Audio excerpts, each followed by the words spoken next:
বাঁচাও আমাকে, গুহার ভিতরে পড়ে গেলাম। আরে আমার বোন কুয়ায় পড়ে গেছে, তাকে বাঁচাতে হবে। দাঁড়া বোন, আমি এখনই আসতেছি।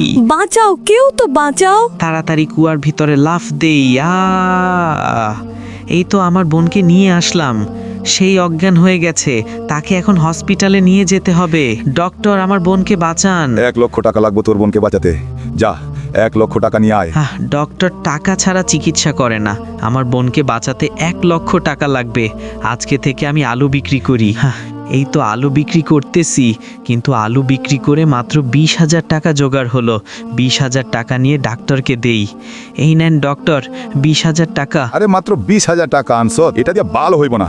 যা চলে যা, করবো না তোর বোনের চিকিৎসা। তার পরের ঘটনা দেখার আগে দেখো, আমার হাতে পৃথিবীর সবচেয়ে দামি কিতাব আল কুরআন। যারা আল কুরআনকে দেখে এড়িয়ে যাবে তাদের মনের আশা কখনো পূরণ হবে না। আর যারা আল কুরআনকে ভালোবাসো, আল্লাহকে ভালোবাসো, তারা মন থেকে লাইক এবং সাবস্ক্রাইব করে দিবে। দেখব আজকে কে কে আল্লাহকে ভালোবাসে, আল কুরআনকে ভালোবাসে, লাইক এবং সাবস্ক্রাইব করে।